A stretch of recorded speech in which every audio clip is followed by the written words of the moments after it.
Okay, you have to tell me, you were talking about your hack for the phone. I'm feeling like I need to change my number. Can you tell us about this hack? Oh, it's not a hack. Listen, I have an amazing team. I have two incredible, people who work for me. And so the interns report to them. I field so many people and so much energy all day long between clients, their publicists, their managers, my assistants, brands asking for stuff. So the last thing I need is an intern asking me how to get to the Pacific Design Center, That makes total sense. So you have people on your team who help build the interns up so Totally. you can be effective with your energy. Have to. Yeah, that's very smart. Thank you. I got to take a tip. Do you not do that? No, I'm constantly on text. I think I have 600 text messages right now. No. That's a very good tip. I have to protect my energy to be the best version of myself for my clients. You know what I mean? And for the brand that I'm building, or even just in my relationships with friends, like it gets really overwhelming, and I'm really sensitive to energy. So I always have wondered this, and this is such a random question, but how do you deal when you're working with such gnarly celebrities and there is an intern or an assistant that's oversteps? And I know you know exactly what I mean. I totally do. I have been really lucky, truthfully, to have amazing people who've worked for me over the years, where I honestly don't have a ton of those stories. I have one nightmare assistant story that I legally can't talk about. You really learn as you grow businesses. Curveballs happen, and unexpected lawsuits may happen. Shit, you're just like, whoa, this is real grown up stuff I wasn't expecting. It's not all fun and games. It's not. It's not all fun. People have no idea, and a lot of that stuff I've never talked about. I'll write a book one day, and I'll do a tell all of the things that have happened to me along the last 16 years. But yeah, I mean, I've been sued by people. It's like, well, nothing actually happened, but they, Almost. Yeah.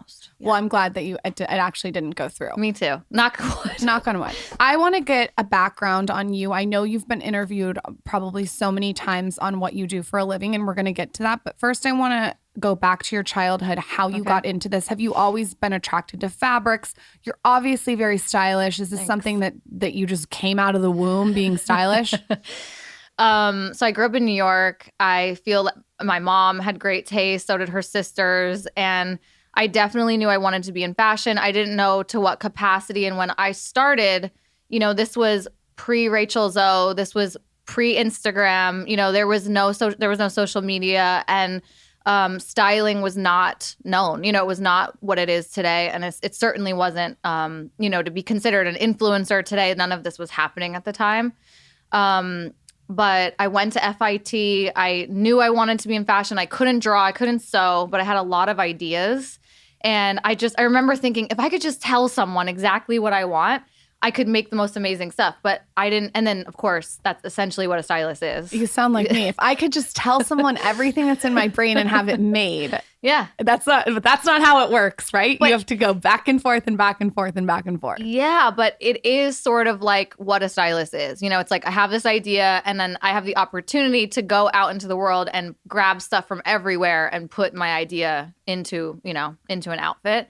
So I went and I got a business degree. I went to FIT as a high school student. I went there every Saturday. And then in the summer, I took 6 weeks of courses. And I was a really problematic child. I was such a bad kid. But In what kind of way? Acting I was out at school, or acting out. Never went to school. I've just recently sort of broken my anonymity. I have 16 years of sobriety. And so I got sober when I was 17. And so pre-17 was pretty dark and wild. Sober off drugs and alcohol. Yeah. How wild? Gnarly. Near death. Near death. Certainly near death. Yeah. I would love for you to talk a little bit about that, because my sister's come on the podcast and she had the exact same story as you. She got sober when she was 17, and amazing. Was a hair away from death. Yeah. And is she still sober? She's still sober. God bless. Yay. Maybe I know her. Maybe you know her. Yeah, that's true. Yeah, I've never talked about it.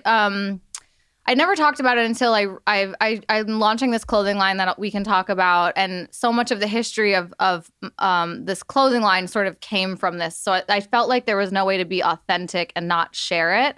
I think when I started in this industry, people want to party and people want to like live their lives the way they want to live them, and I really didn't want them to feel like that they couldn't do what they wanted to do in front of me. I never wanted anyone to feel like they needed to adjust their behavior because they were afraid I was unable to handle it. I love my friends drinking. I've dated different dudes that drink. I have no issue with it whatsoever.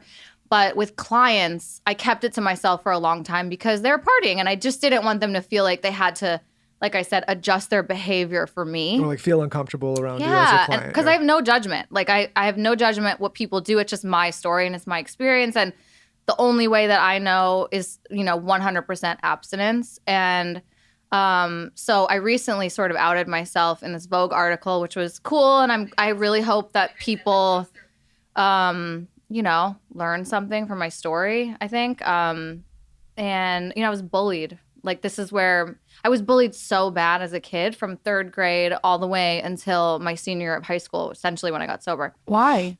I have no idea. Like, I ask myself that often. I have no idea. Just the target. Like bullied by, who were you bullied by? Like, Mostly females. It was mostly girls. And then I think as I got older, even the boys got on board. So there was just like no safety whatsoever. and how would that manifest itself? Was it like they would say things or like actually physically beat you up? Like, Well, My husband hates bullies. It was both. Well, good. Me too. Yeah. I hate bullies. It was both. It was mostly verbal. And then as the internet started and it was like AIM and MySpace, it was the very early days of online bullying. And so I would deal with it all day at school, and then I would come home, turn the computer on, and it was just relentless. and was it because of like the way you looked, or because of someone you were dating, or because of the way, like, was it older? Like, I don't know. I and the amount of, work I've done around this, and so much of recovery is owning your part in things and not being a victim and not saying like I was the victim. I don't know why. I have looked at this so many times, and truthfully, I have no idea. I don't think I had a part in it. I think it was just, they just chose me, and it just was my cross to bear at that time in my life. And but it's interesting because so much of, I think, what happens in that age really dictates the woman that you become. Man too, I'm sure. But it was bad. I think so much of our childhood dictates how we. And So what's do funny I. is like I'm somebody that I have difficulty looking into the past. I'm like a very my cross to bear is I look too far in the future, right? Like that's the idea is like we all could get to a place where like living in the present. Yeah. Some people look too far in the past. Some people look too far in the future. I Yeah. fall in the latter. But I'm all sweating. I'm telling my story and I'm fucking taking because my I shirt don't off. look so Take it far off. in the past, like over the years, talking to people like yourself and doing so many of these, I'm like, oh, you really do have to go back and like analyze your childhood and your thoughts from childhood and how you're like to really kind of understand the person you are now. Like, I think it's really important for people to do I totally agree. without dwelling. But understanding that we are a product of our parents, and our environment. And in order to, grow, I think you need to confront it and heal it to be able to move forward.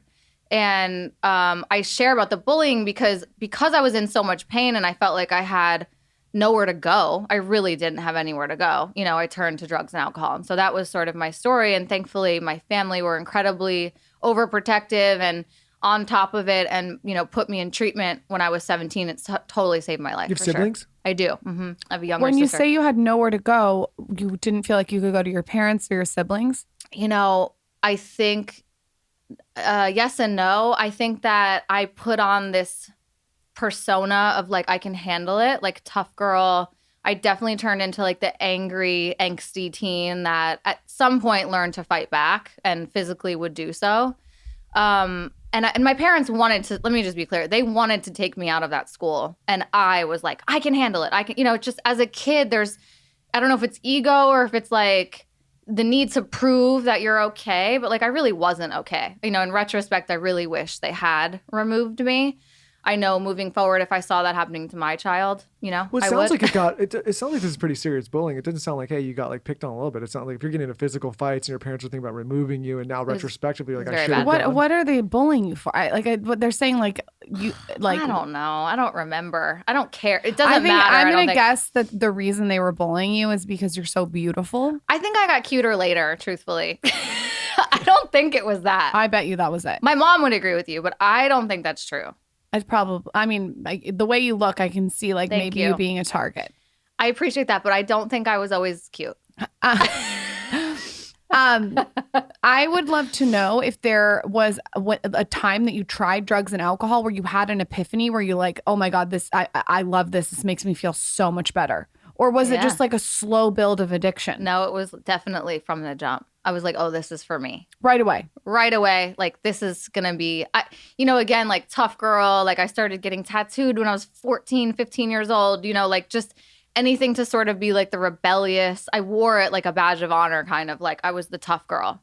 And it took me so many years, to unravel that. And like you're saying, like looking back, I had to address it to be able to heal it and not be that person anymore. I think, my relationship with women was so hard from that, to trust women.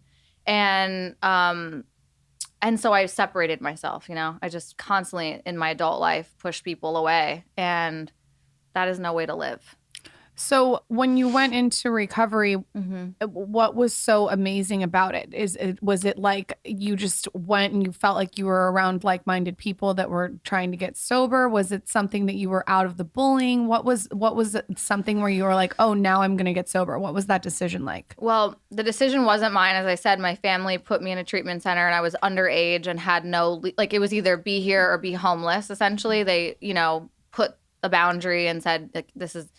So something shifted for me in the course of that time where I realized that whatever was going on in the recovery world was definitely better than what I had going on. And it just hit me like, I got to try this, because what I've got going is not good and it's very dark, and I don't want to, I don't want to live like this anymore. So I became willing, I guess, to change my life.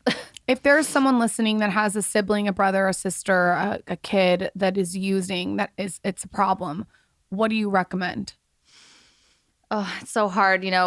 With family, I think it's about not enabling and not perpetuating it and setting boundaries, and saying. It's so hard not to enable. I know. My dad enabled my sister a lot during her drug and alcohol usage, and it's really hard. That's the hardest thing, I think. It is. And especially with parents, they're looking at their child and they're, like want to do anything to save them. But I've lost a lot of friends. My best friend died in 2019 of a drug overdose, and he was one of the most incredible people I've ever known. And that's happened multiple times in the last 16 years. These like incredibly bright lights. And I think there's this misconception that I can use one more time, it's not going to happen to me.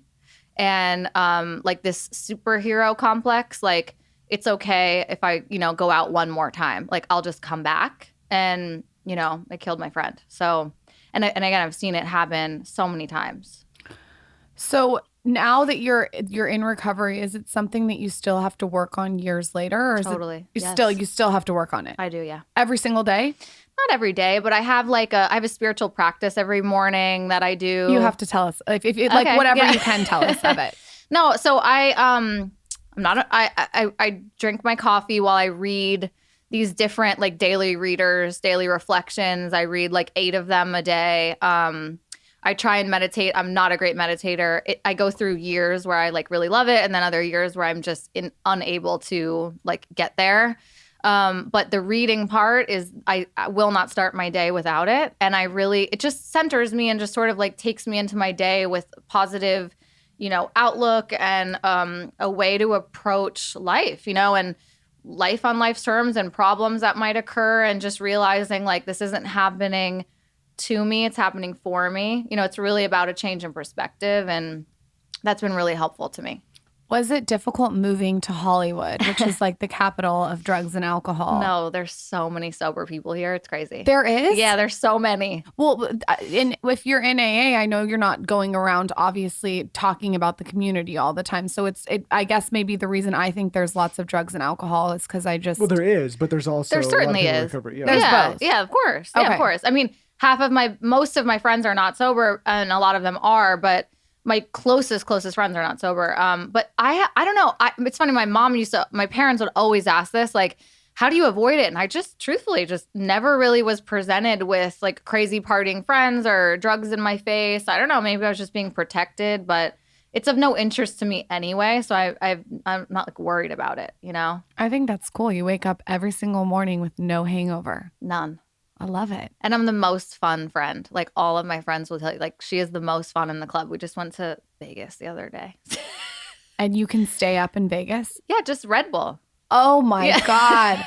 You got to teach me how to do that. I'm in bed at 8. I mean, mostly I am too, but you know, a weekend in Vegas, You can you're get gonna, going. yeah, I'll go. They pump that oxygen in there. Yeah, That'll be good. exactly. Oh, I forgot they pump oxygen in yeah. there. Yeah. I miss Vegas. I haven't been in, what has it been, like a year? You don't need to go to Vegas. You in Vegas is a lot for me to handle. Why? It's Let ready him to- I'm go. ready No, to go. it's a lot. I'll go with you. You go. guys can Let's go all together. go. No, I'll be in bed at 8. No, not in Vegas. The Wynn has the best room service. They do. You just sit in there I and know. just eat like a pig. What I love about Vegas is you can go there, you can go to party, you can go there to hang out, you can go there to relax. Like there's like you don't have to just like when people I hear agree. Vegas, they feel like, oh, I got to go off the rails, but you can just like go. and If chill I out. never totally went to a agree. club in my life again, I think I'd be okay. I like a great leisurely lunch. I thought that till COVID, you know, and then after being like locked inside for a year, ready to get I was going. ready to go out. You're ready to go. We went to Vegas to go to Carbone, essentially. Oh, Yeah. that's why I want to go to Vegas. Yeah. That's the unlock, right? I Because forgot people about try to go to Carbone. New York and they have to wait to get a reservation. It's so hard, but the Vegas Exactly. one's big. You get in there. Exactly. Carbone is such a moment. You know, they just released their own. They opened in Miami. Sauces. Yeah, opened in they Miami, too. did. They my did. birthday's coming up. I want a There you go. chihuahua and some sauce. We're going to Vegas. When's your birthday? May 21st. When's What's yours? your sign? Gemini. Me too.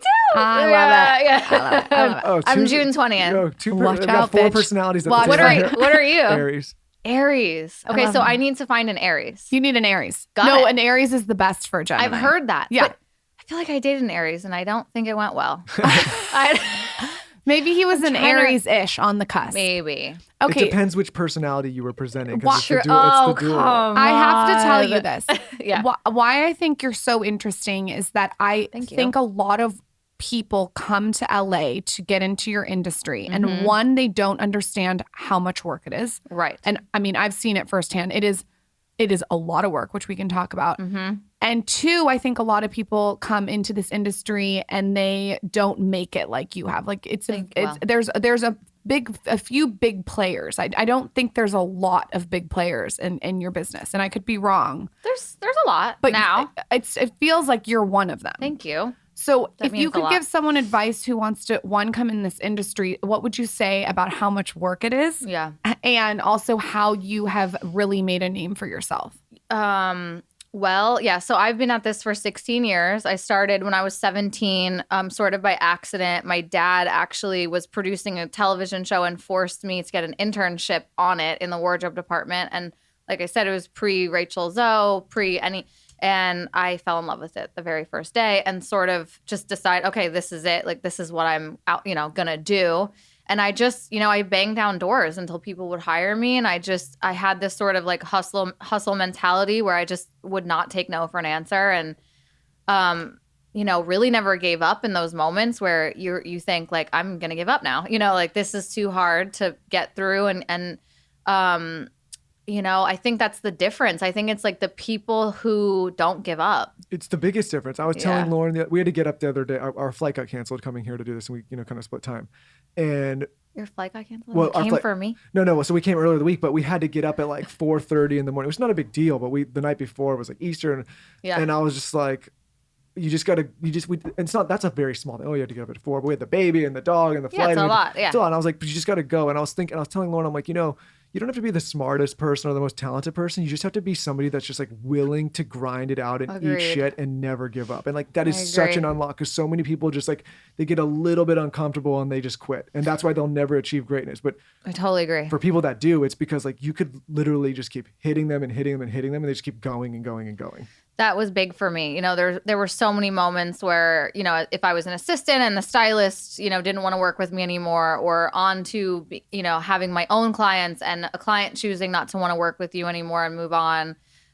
Those are those moments where it's so hard not to take personal when it's not. And it took me many years to realize that this is not about me. This has nothing to do with me, actually. But to just keep going, you know, those moments where you just don't want to get out of bed. It's sad. It's hard. It's, you know, the 4 a.m. call time in, you know, Palm Springs or whatever. Like, yeah, there's just to me, there was no option other than to succeed, I guess. And also, I love what I do. Like, I love it so much. I think that's a big misconception is like people see it and they think it looks cool and then they really don't know what goes into it. And you really have to love this, especially as an intern, you know, to be willing to work those long hours, haul clothes upstairs, you know, do fittings in 3 different parts of town in one day. Like, you really, really have to love this to want to do that. And not everyone does, and that's totally fine. I think that's part of what separates the people who last and the people who don't. Like, I love what I do. You have a purpose. It's a lot of schlepping. So much schlepping. Like, talk about that. I mean, whenever I've been styled, I'm like, oh my God, they have to get the rack, the clothes, the accessories, the shoes, the sunglasses. And you can't just bring a few options, right? You have to bring like all these different options. I mean, it's also a lot of organization. Yep. Can you talk about that? Well, yeah, I mean, sure. So I definitely am, like my clients would say, I over prep for sure. I never come under prepared. I guess the stylists that I sort of learned under were more like that. And so I just always felt like, obviously, the more options, the better. You never know what kind of mood someone's in, or, you know, they might throw a curveball and you need to make sure that you have it. So I always sort of overdo it. Like, for instance, I had a job yesterday. She needed one look. I think we had 4 racks of clothes, you know, for one look. But it's like, I don't know. Does she want a blue suit, a black suit, a pink dress? I don't know. You know, whatever. So then it's obviously making sure you have enough shoes and jewelry and bags to go with all of that. And, you know, and then a lot of the time, like I said, it's like multiple clients in a day or multiple clients at the same event and juggling that, making sure that everyone is good and, you know, can get out the door. How do you deal with, you're so intimate with someone's body. Mm-hmm. After I gave birth, I gained 55 pounds and I was being styled and I was so uncomfortable in my skin. Yeah. I feel like you as a stylist are taking on that energy of someone who doesn't feel confident. How do you deal with that? Well, it's both, right? So some people are overly confident and, you know, it's easy for them. And then other women are uncomfortable with where they are postpartum. I think it's just, I've learned to like hold the space for whatever you're going through. So if you're really uncomfortable, it's like something's not fitting. Like, I'm not going to sit there and try and like make it, it's just like, okay, let's move on. Let's try something else. Like, just keeping it moving so that I think so much of what I do, like you said, is reading energy. So if it's like, I could tell you really want this to work, like you really love it, but the zipper is a little too, like, okay, let's get the tailor and let's make it fit. And like, this is worth spending the time. But I know my girls especially so well now. Like, you know, Haley put something on and I can literally tell within seconds if she's into it or not. And I can also tell is like, is this worth me pushing her, or should I just take it off and let's do something else? So much of it is definitely learning someone, learning their energy and knowing where to push, where to, you know, like, okay, yeah, like I said, let's just move on from this. That's smart. No, it's like you're finessing the energy. It's important. Yeah. You're constantly, it's almost like you're a therapist, a stylist. 100%. It's a lot. Big time therapist. It's a lot going on. Yeah. So someone like Haley, who obviously has such a unique style and she obviously has taste, do you guys collaborate together? Is it something you just bring racks of clothes over and say, here, wear this? How does it work? We would love to know more of the behind the scenes with celebrities and how you style. So Haley and I have been working together now like over 5 years. I thought it was 6. She says it's 5. We're in a fight about which one it is. I bought her a gift and I thought it was our 6-year anniversary and she's like, it's actually our 5. Anyway, we have become such good friends. I absolutely love this human. She is one of the most like just angelic souls I've ever gotten to know. And so I think a lot of where we are is built on trust. It's a lot of like I said, knowing the energy, knowing how to read her. In the beginning, I think she leaned more on me. She was like 18 or 19 when we met, obviously still developing her style, obviously still coming into her own as a woman, and being in the spotlight and dealing with things that she had never dealt with before. And as time has gone on, she has developed an incredible sense of her own taste and style and doesn't lean on me in the way that she probably used to, where it's so much more collaborative and so much more of a group effort. And so it's just like, what do you think about, I love this, but I think I can make it cooler. And then she'll like grab a jacket and I'm like, oh my God, she did. You know, like she really made it cooler. Changes the shoe when she goes home because she likes what she had in her closet better than the one that I had at the office or whatever. Like she has really, really incredible taste. And like I said, doesn't need, like, it's never me telling, first of all, anyone what to wear. It's certainly like, I mean, they're human beings. They're not, you know, I have certain girls though who are like, I literally don't know how to do this. Tell me what to do and I'll do it. So everyone's different. I just want to be told where to stand. That's fine. I think my problem is I'm so focused on my business that I don't have energy in other areas. Of course. That's what I told Michael. It's just like, just tell me where to stand when it comes to clothes. I don't understand. like, but that's the whole point point of of obsess over clothes. I Listen, wish I did. I'm glad she doesn't because it saves us a ton. Yeah, of, I like, just she- don't- I'm, I don't I'm know. like, don't even. Yes, just don't worry about the clothes. Just do what you're doing. Yeah, I just want to be told what to do. But that's the whole point of what I do. You know, these women are incredibly busy, are juggling an enormous amount in their life. I think a lot of people don't understand, like, what? They can't even walk out the door without being styled or whatever. You know, these are women who are running businesses, often are mothers, you know, are wives, are, you know, on set here, there, the other place, on a plane. The last thing they want to have to think about is what to put on, especially when there's 10 paparazzi parked outside of your house every day, which adds a whole other level of pressure and eyes and scrutiny. And, you know, so to feel confident, you know, so much of what I do is just like the fact that I get to instill confidence in women that they can go out and face the world and feel strong and feel like they're representing themselves the way that they want to is such an honor. You know, it's, to me, it's like, it's really not about the clothes. It's about this energy that you can put forth with clothes, you know, and feel like really strong because it's hard. This industry is hard. And, you know, there's so many eyes and comments on Instagram. You know, it's like the amount, I mean, I beg the people who have nasty comments on Instagram to say it to my face. You know, I beg you. They won't. You know, it's like people hide behind these screens and that's a different conversation. But let's hop into it. We're loving this conversation. Let's hop into it. I think we talk about a lot lately, and I know there's a lot of people that be like, "Oh, we're out of touch." Like a lot of people would dream to be in a position to be styled and be a celebrity, yes. and so they don't. But like they are not immune to the human condition, you know, so, and that's the misconception, I think. Yes, 100%. But I think people think because they think this is this glamorous lifestyle and like they wish, like a lot of people wish they could be at that because those people are in those positions, they deserve to get all the hits and all the hate that comes with it, right? There's like, well, since they're there, they deserve it. And I've never really understood that mentality. I've never understood a mentality of people wanting to be mean just because somebody's in a position, a public position. Well, I don't get it. They're projecting their own insecurity and fears on other people. I mean, they're projecting how they feel about themselves. This isn't about, you know, I don't like your Harley Davidson shirt. They don't like their... You don't like it? I love it. But you know what I'm saying. Do you like it? I love it. Okay. Yeah. But no, I get what you're saying. But it's, you know, it's not, and that it's taken me a very long time to understand it. I've been on the receiving end of it. I see it with my clients on a daily basis. And like I said, this misconception that just because they signed up for this means that they should be able to handle negativity and that kind of energy thrown at them every day. And I just can't understand it. It is the furthest thing from the truth. These are human beings, you know, and they are not immune. Like, when it comes to inclusivity, because that's the big thing now, right? Is inclusivity. You either have to be inclusive of everyone or you have to opt out of the conversation. Right. You can't take pockets of people and be like, well, these people don't be. It's like you're either inclusive to everyone or you're not. Yeah, when someone skinny shames someone and I'm like, but if you're someone who hates fat shaming, but you're skinny shaming someone. It's all the same. It's so hypocritical. It's just, it's so crazy that people take the time to go comment something so negative on someone else's platform. I know that Haley turned her comments off. Yes, she did. Which I thought's fucking bossy. So it's like, bossy. I'm going to shut this down, bitch. Yeah. This is my fucking house. Yeah. It's locked up and you're kicked out. Exactly. I mean, and she's such a boss for it. And I have so much respect for her for doing it. She deleted her Twitter her comments are only on to the people that she follows. So they're, her friends.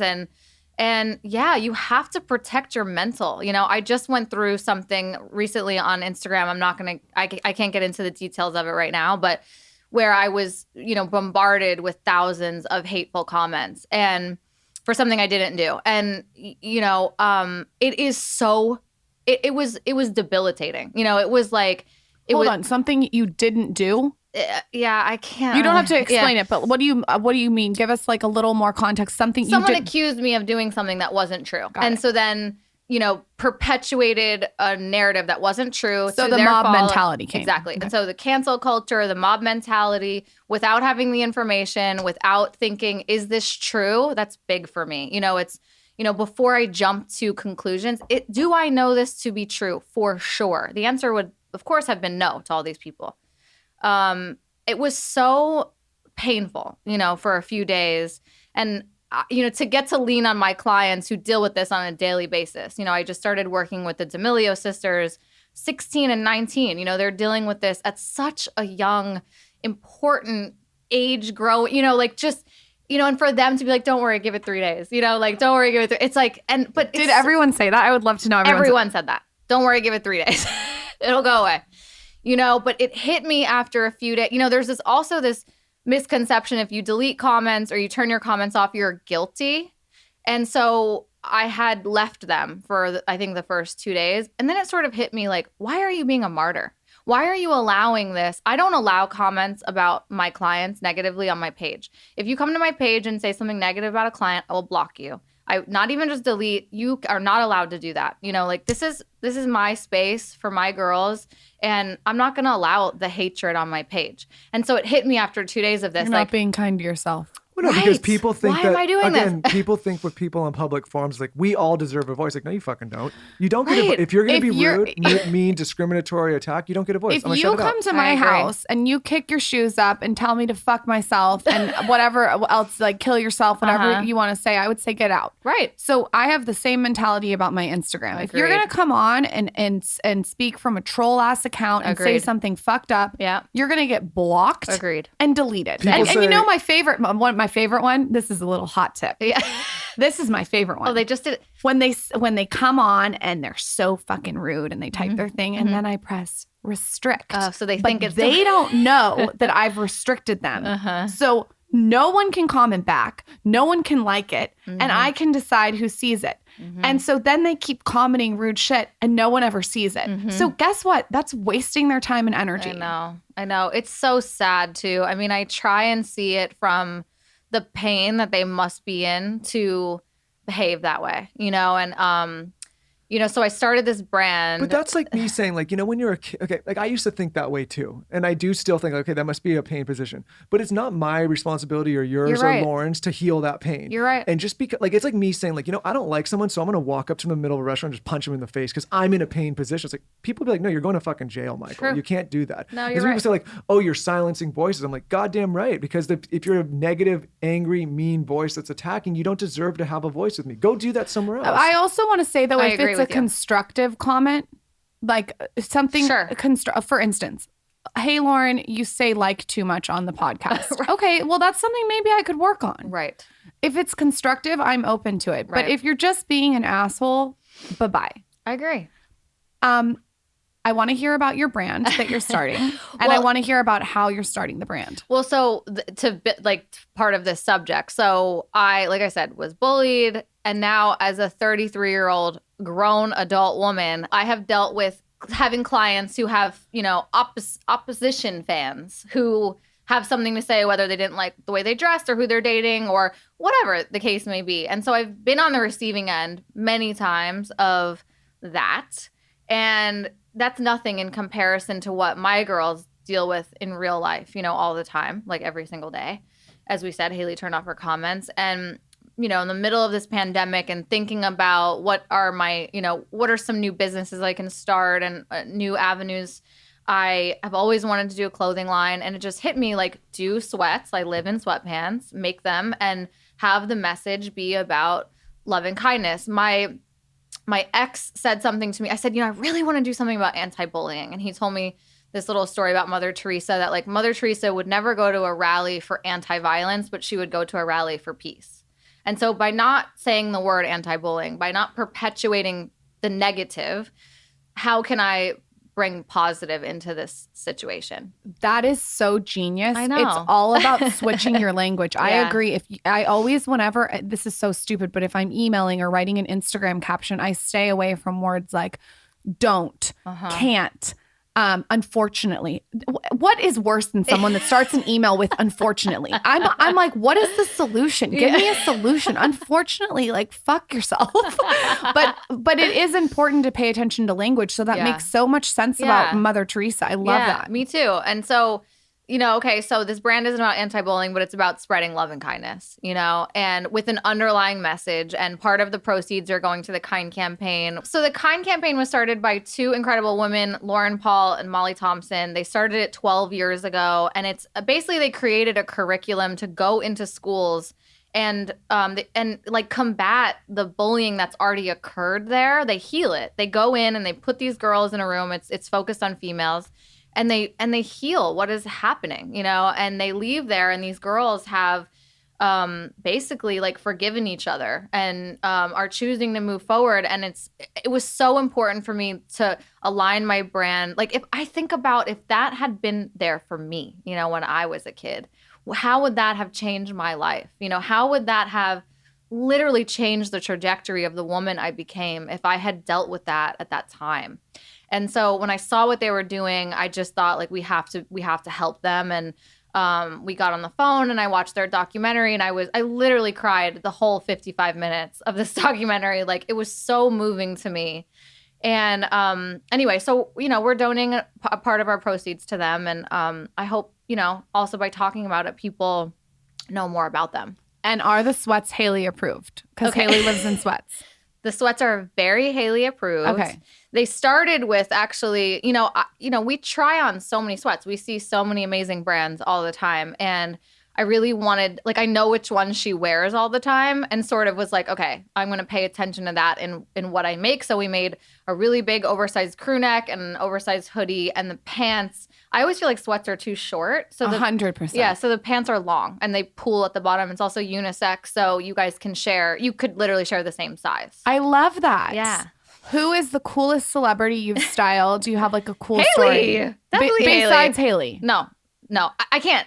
They're all amazing. You know, like I love my girls. I love my girls so much. I've been working with Lala Anthony for years. She's the best. They all are just different, you know, and I love all of them. Sierra, I love everyone I've ever worked with on it. Well, I haven't loved everyone, but most. Who have you not loved? What does it rhyme with? Some have been very challenging. I'm sure. Yeah, I'm but sure. I'm blessed You're gonna write to your be. book. Give us the I juice. will. Well, you know, the only thing I will say about it is to be in a position where I will only work with kind and sweet people at this point. You know, I paid my dues. I did the years of challenging relationships, and to be in a position where I can say no to someone because, you know, maybe they're not so nice or their energy doesn't match with mine. I mean, that's a big blessing. You know, that takes a long, long time.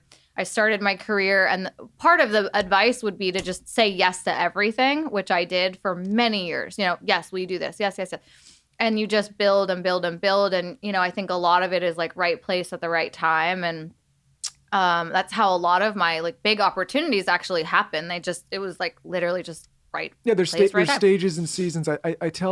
I have a younger sister, and I tell her, I'm like, right now, when she's so young, she's like 23, or how old is Tara? 24, 25. Yeah. And I'm using her as an example, but even Lauren's sister, I say, like, when you're that young and you have like all this energy, like say yes to everything, but then you get to a point where you say no to everything, right? Totally. Not Tony everything, but a Robbins lot. says this Totally. best. He says, and this is exactly how I built my career too. So you say yes, yes, yes to everything until it stops serving you. Totally. And then you have to pivot when it stops serving you. And it Yeah. sounds like what you did is you said yes to everything, and now you're able to curate what works for you. Correct. And build a really great business off of it. Yeah. I would like to know, just selfishly, how you run your business. You seem like a boss who like is very organized. Mm-hmm. It seems like you said, you know, you've got assistants, you've got interns. How do you run your team? Well, I have a big team. I have an amazing agent. I'm with Kent Belden, who created The Only Agency. I was one of the first ones to sign with them. and my agent Mia, and then we have a publicist there who helps organize when like press stuff comes up. So that takes a lot of the pressure off with scheduling. Just like they handle so much of it, travel, fitting times, billing. So much of the stuff that I had to do on my own for so many years was taken off my plate, where I can truly just focus on the creativity part, which is obviously what I'm in it for. And then I have an amazing office, so beautiful. And, it's my third one. It's we just level up every couple of years where we've outgrown a space and we move on. We've been in the current one for about a year and it's gorgeous. It actually used to be Rachel Zoe's office, which is just such a trip. It's so funny. Like, I looked up to her so much when I was young. Like, she was just the epitome of LA cool, incredible, talented stylist. She was everything I wanted to emulate in my career. I didn't want to do actresses the way that she did. I'm much more drawn to musicians and the creativity where you can really push someone in. Anyway, you can stretch the boundaries. Yeah. I think that like to then be considered her peer and friend, and also in her old space is such a Iconic. testimony. Yeah, Good it's such but it's just such a testimony. Good So for fucking anyone can.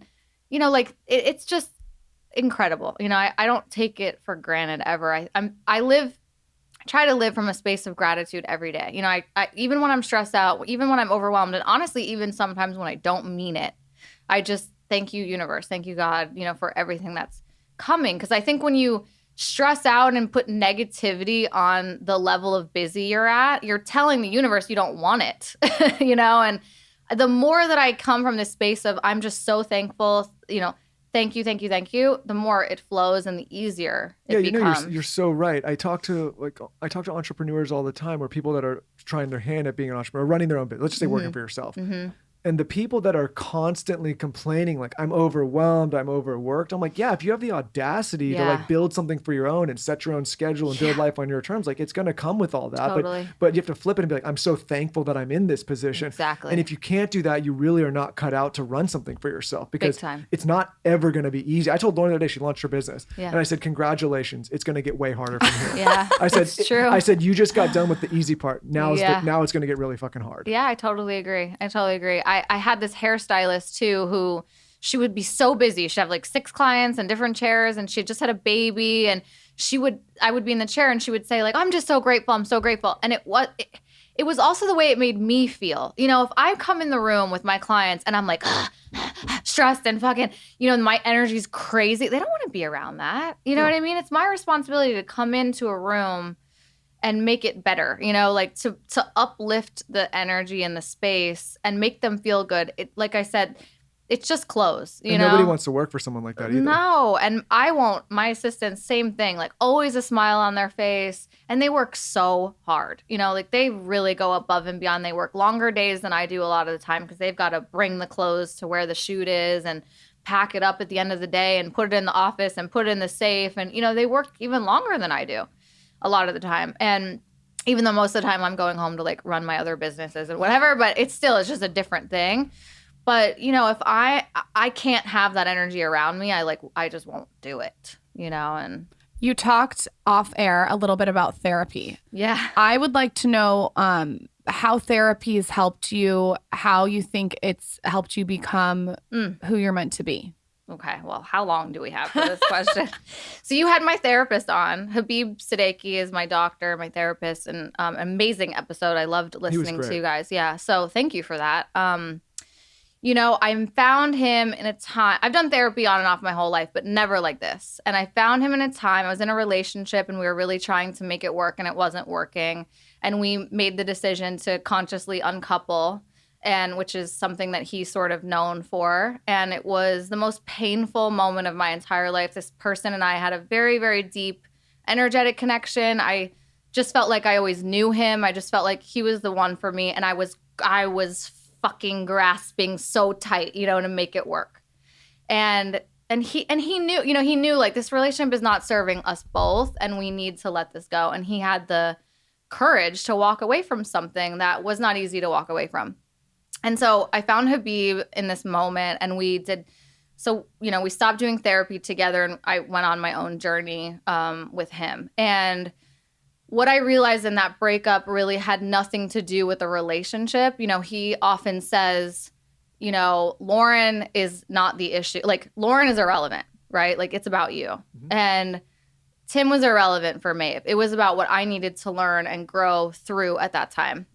And I had done this program called Insight, which is amazing. It's sort of like a group therapy thing, but it really got me to the core of the issue, which was the bullying stuff, and realizing that I needed to heal that to become the woman I wanted to become. Because, you know, I had separated myself so much just because I was afraid of people. You know, I was just afraid to connect because I was afraid they were going to hurt me. And I spent a lot of time, you know, alone. Like, you know, people being like very, like, she's so rough. She's so like New York, you know, she's such a Gemini, whatever. But really, I was just afraid. I was just pushing you away, you know? And as I started to work, like, to break those walls down, which was like, you know, based on this breakup. And again, it really had nothing to do with my ex. It had to do with, you know, what I needed to look at. And, you know, he started to take me through this journey of like getting back to myself and getting to my heart. And it changed everything. It changed my entire life, you know. What I'm having trouble with a therapist is finding the right one. Totally. What is so what makes him different, I guess. God, he's so different. You know, I think part of it is like, it's not the issue, it's how you relate to the issue. And seeing every opportunity, everything that happens as an opportunity to learn and grow. And this isn't happening to you, it's happening for you. What is this challenge? What is this pain actually showing you to work through? You know, it's not about the guy who attacked me on Instagram. It was about, you know, how am I going to process that? How am I going to react to it? How am I going to show up and be the woman that I want to be when I'm like really challenged by something, you know? It sounds like you almost had post-traumatic stress after being bullied so bad. And when that happens on Instagram, it brings up that post-traumatic stress. Totally. Exactly. And here I am, like, you know, starting a brand about anti-bullying and getting, like, you know, bullied. You're starting a brand about peace. Yes. There you go. Peace. Love Peace and kindness. You know, he is just, I don't even know. Like, he's just one of the most incredible humans. And he holds a space for me that allows me to arrive at the answer on my own. Like, he might direct a little bit and suggest me to look this way, you know, but really it's like those moments of clarity that come, I get there on my own. You know, I think it's not having a therapist sit across from you and tell you about yourself and tell you what you need to work on, because that doesn't work for anybody, you know?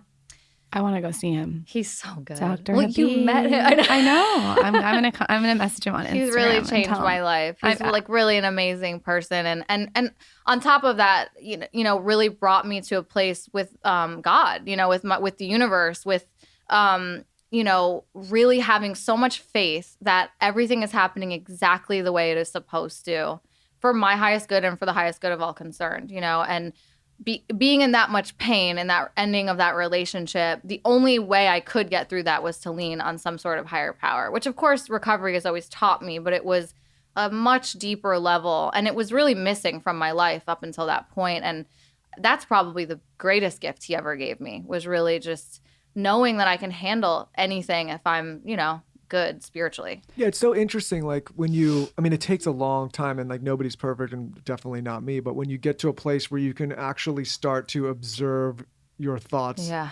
Joe Dispenza. Well, I want him on the podcast. That's what he says. Watch your thoughts in the morning. Well, you observe your thoughts, and you observe the way that you react to external circumstances. So like the world, and let's call it the universe, really doesn't give a shit about any of us. And we're such a tiny, tiny microscopic blip in the time of like human civilization. And if you think about the world, like even smaller. And we, you know, sometimes we put ourselves in this position where we think like we are the center of all that, but really like the world's going to do what the world's going to do. And it's up to you to decide like how you observe those events. It sounds like a weird thing, but it's true. I agree. Like somebody could, I remember like Lauren said I didn't like bullies. I used to get in fights when I was younger. I don't anymore. Like I don't. You were picked on though. No, but I used to get in fights, right? Yeah. And I remember like after a while, like if somebody came up to anybody else or the majority of people in the street and punch them in the face, it would be like the most traumatic, biggest deal. Like, oh my God, I can't believe someone would do that event that ever happened. They would not believe it.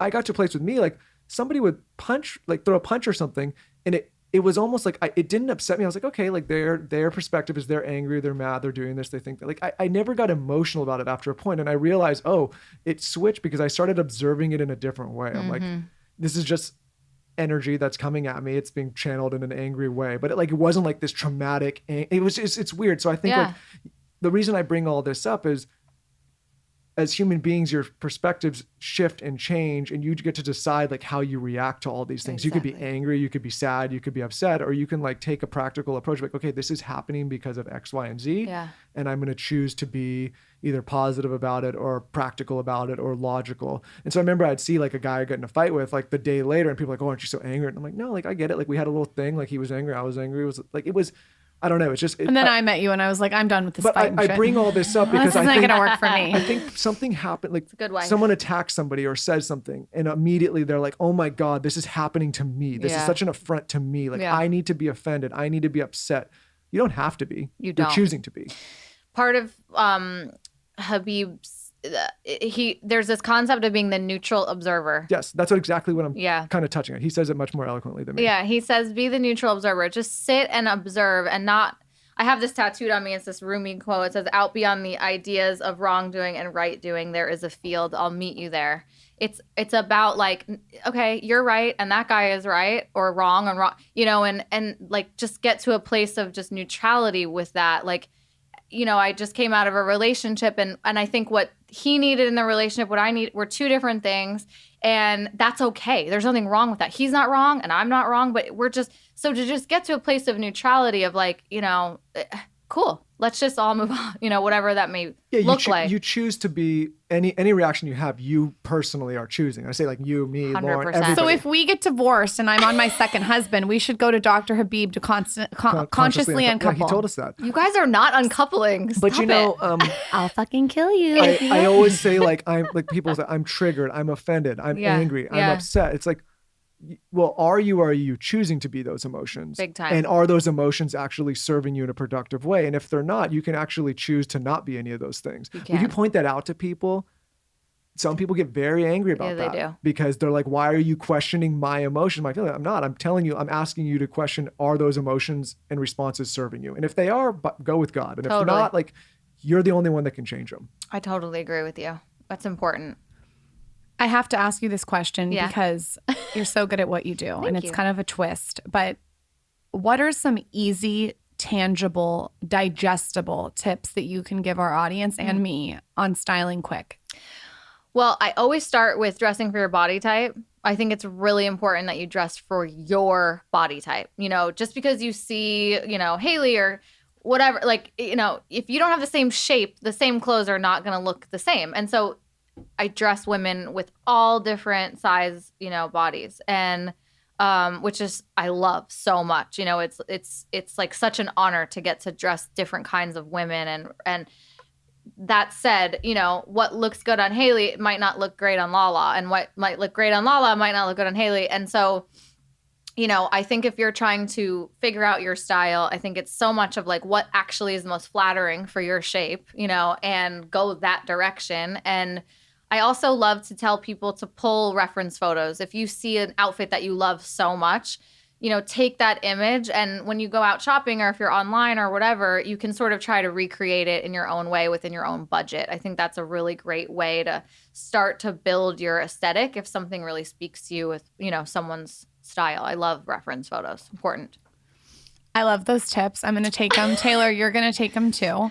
You have so much depth and so multifaceted and so interesting. Thank you. And for my next shoot, I'm hiring you. Okay, good. I'm so inspired to dress cuter. Maybe I can start with your sweats. We're gonna get Please. you. We're gonna get Dr. Good. We're gonna Dr. Good, I'm gonna get like the everybody's whole gonna team. be there. Yeah. Habib and I used to go on lives together when COVID first happened, and I had COVID, and so we would like try and like we would go on Instagram lives together and answer people's questions. It was so fun. On a scale of I 1 to loved 10, it. how bad was COVID?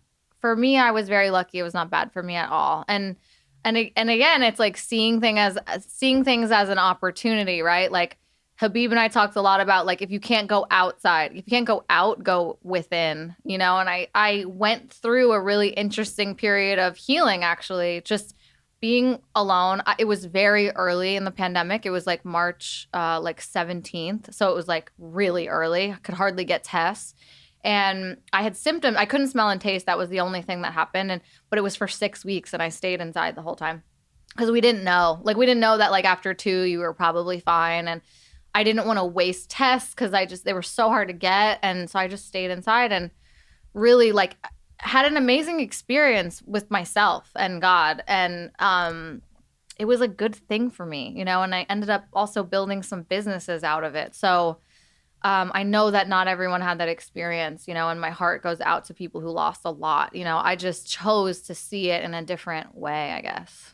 You are inspiring. Thanks. Where can everyone find you? Pimp yourself out. Tell us where we can buy your line, your Instagram, all the things. Okay, so my Instagram is Style Me Maeve, and my brand is The Local Love Club. Also can be found on Instagram and our website. We're launching the last week of April. I can't wait for everyone to see it. It's beautiful and yummy and cozy. And yeah, that's me right now.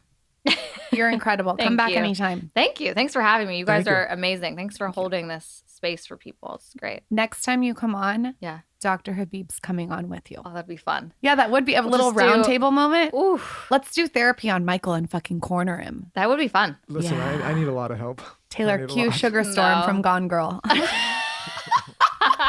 Thank you for coming on. You guys are awesome. Thanks.